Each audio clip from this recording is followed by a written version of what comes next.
Hey, what's up everyone? I hope you're all having a wonderful day or night, but for now, let's get into the video. A lot of men don't like strong women because it requires them to be a man. Not a boy who wants attention, not a guy who wants control, a real, grounded, strong man. And y'all just can't deal with it. Yeah, sure, why not? But how would you define a strong? Well, let's start with woman before we get to the strong woman. Because what I've seen so far, the ones claiming they're strong, they also claim they're strong and independent. You know the don't need no man type? Why don't I show you one just to prove my point? Hello, hi. I'm wondering, is there anyone, no, not anyone, is there any female that's around this time right now that can please fix this dripping tap because it's pissing me off? This is all it does, all day, all night, and it's keeping me awake. It's keeping me awake at night. So please, please, please.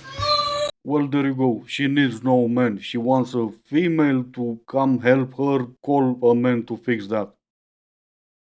I keep seeing girls online talking about how they are higher value than a coffee date.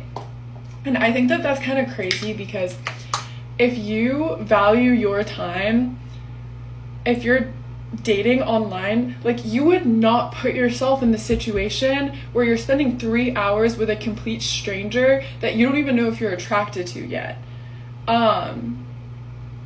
Yeah, like I think people's egos are like getting to them way too much, and people are listening too much to what people online are saying, and you are literally disrespecting your own time by going and accompanying a man for dinner for like 2 to 3 hours.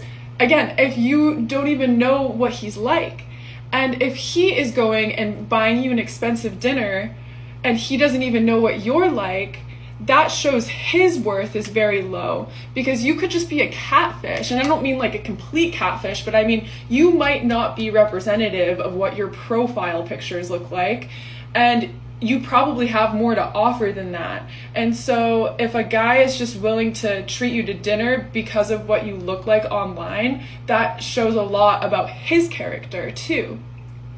So not only those two things, but in addition to that, it's like if you just want a nice dinner, like you should be on seeking arrangements and not on regular dating apps. Well, if I'm not mistaken, that side comes with giving up the sugar, not just going out and have dinner in a place you could never afford to go by yourself. But yeah, wasting your time. I'm not on a dating app, never was, never will be. So I could be completely wrong about this, but isn't that pretty much wasting your time? Not only that they don't really work, but at the same time you're gonna spend time talking to a guy through text, phone calls, and so on before he even mentions a date. If you've wasted, let's say, 2 weeks of your life talking to some guy and he mentions coffee dates and you say no because that's beneath you, all you did was waste 2 weeks of your life. Wait, is that girls' math? This is how men make you do more for them by just saying a few simple words. Men say brains matter more than beauty. When men say brains matter more than beauty, we might think, oh yeah, it makes sense. We need to be smart and not focus so much on vanity. We're all beautiful on the inside, and who we are as human beings matters more. That's not what they mean. That's not what patriarchy wants when they say that brains matter more than beauty. Society, patriarchy, men tell women that brains matter more than beauty to guilt trip us into proving ourselves to them, aka making us do more for them. If you've ever heard the sentence, oh well, you need to be smart. Beauty doesn't matter. Beauty's gonna fade. This is not something men say because they value who you are on the inside. This is something they say to you because they know that women are gonna be like, oh, you're saying I'm just a stupid woman who only cares about her looks? Oh yeah, I'm gonna show you how smart I am. And that's when the men are like, got you. I got you so good. Then you're like, oh, so what do you want me to show you? Do you want me to show you how smart I am? Tell me something I need to do. And the men are like, okay, so this thing, you can do a little bit of work at work for me. You can be a good woman, a good wife, you can be a good mother, you can clean, show how smart you are, show how you can use your brain and your body and everything to do all of these things. Yeah, I can see now why men are telling you to use your brain. No, you're absolutely right. It does take a genius to clean the house. I must be one for sure, because not only that I clean for myself, but I also cook for myself. Oh, but patriarchy, you mean the system that in your own logic is holding women down, wants you to be smart? Oh, princess, you should never fall for that. You know what you should do? You should spend even more money than you are now on beauty products. You know those procedures that you can do on your face and your body that cost in the end thousands and thousands of dollars? You should go for those too. Hi beautiful queens, today I'm here to make a video, an advice video once again, how to stop being foolish. Sometimes we don't even realize we're being foolish. First step to stop being foolish is to just look at yourself and see your value. Of course, what even can it be if it's not gonna be value? I still have to admit that compared to the previous lunatic, this didn't sounded just as bad. Not all that much better, but not as bad. Straight men who have a lot of close female friends are actually a big green flag because it means that women feel safe enough around them to be their friend and know that they're not gonna hit on them. Can't take credit for this. One of my friends said that to me tonight and I was like, I never thought of it that way. But it is so true because let's get real, men are not learning emotional intelligence from each other. And I don't think I'm gonna learn it from you either. And yes, I know what you're thinking, but in her defense, it wasn't even her own idea. Some other lunatic came up with it and she went with it. Let me see if I got this right. I can be a complete weirdo and drool over all my female friends, keeping them around, hoping that maybe someday, and all that makes me a green flag, right? Okay, got it. Are you looking for a friend by any chance? Andrew Moore, how as a single man afford a sweet holiday with the children?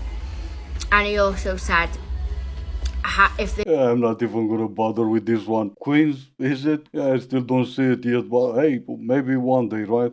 2, 1. Manny babes. Hello. Doing another I'm one. back. Yeah. Night We're doing 6. a night 6 fit check. Fit check. I'm in Amsterdam. If you're looking for Laffy, if you're ready to settle down, if you're like getting out there and dating again, do not tiki on the first day. Do not say like, oh, are you paying or am I? Or I'll send you a tiki. Do not tiki on the first day.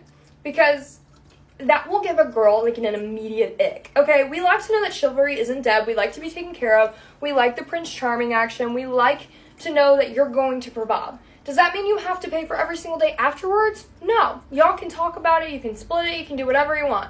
First date, though, sets the tone, and if you send a tiki or you mention them paying, you're just giving like an ick, and that's not a good start, and you're probably not going to make it past that. So if you're looking for the right girl, do not send a tiki.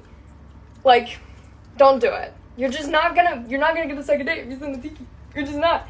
Their husband would not send a tiki. Okay, it's not gonna be like, oh yeah, we had our first date, he sent me a tiki, and then we fell in love. We lived happily ever after. Ooh. Yeah, what do you guys think she does for a living? I mean, it can be possible she's a bikini model, only someone said to her you should be a bikini model and she didn't really fully grasp the concept.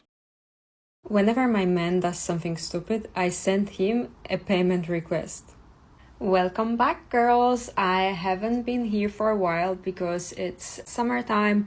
I live in Dubai. Oh, right. Well, that solves that mystery. Princess, they are not your men. Even when they pay you, they're still not your men.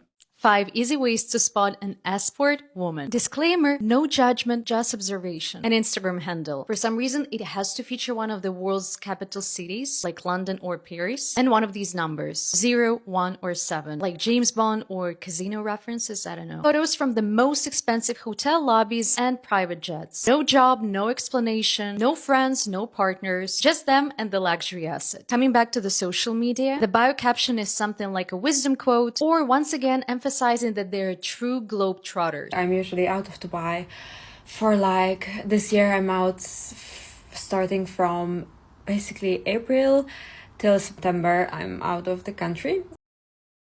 I would really like for there to be some sort of happy medium here on TikTok of creators that discuss decentering men and men not being the center of their lives and romance not being the center of their lives while also dating. Like, why is a lot of the content, I haven't talked to a man in 4 or 5 years and I like literally don't think about them anymore and I like don't have my own needs. I just feel like there needs to be like a little bit more of a happy medium, because it's like I have been actively decentering men for the last like year or so, but at the same time, like I'm getting to a point where it's like, okay, I don't live with anyone anymore, and so like while I have very fulfilling friendships and like an active life and hobbies and stuff, like I do still want connection. I do still want to go on dates without men and romance being the center of my universe. And like I just wish people talked about how those things can coincide. Like both things can be happening at the same time. Because I feel like I'm going crazy trying to prove that like I have decentered men while also still dating. Hey, you know what? If it makes you feel any better, I think you nailed it. Not the fact that you managed to decenter men from your life and you also managed to date, but that you, well, not even that you're going crazy, because I think you've been that for a while. I don't even understand how you live your own life. Oh, I need more people to talk about what I care to talk about. Well, that's great, and if they don't, then what? You're not gonna know what pair of pants to put on in the morning tomorrow, or what exactly is gonna happen. I'm going crazy. Yes, you are. Some may actually say that's a side effect of decentering men from your life. Are you having a lot of conversations with women, but failing to convert them into actual dates? Well, I can tell you why. You're using too many questions and not enough statements. Watch this. Hi, where do you live? London. Wow. You see, I put all of the power into her hands there, and she used it to completely emasculate me. Now let's try with a statement. Hi, I'm not allowed in Woolwich IKEA anymore because I tried to record a podcast about cryptocurrency in one of their fake living rooms. Wow. And now she's coming home with me. You have not paid enough for that. I know! And this is gonna be it for today. As always, I do hope you enjoyed it. If you didn't, I still appreciate you for making it this far. Thank you all so much for watching. Stay safe, and I will see you in the next one.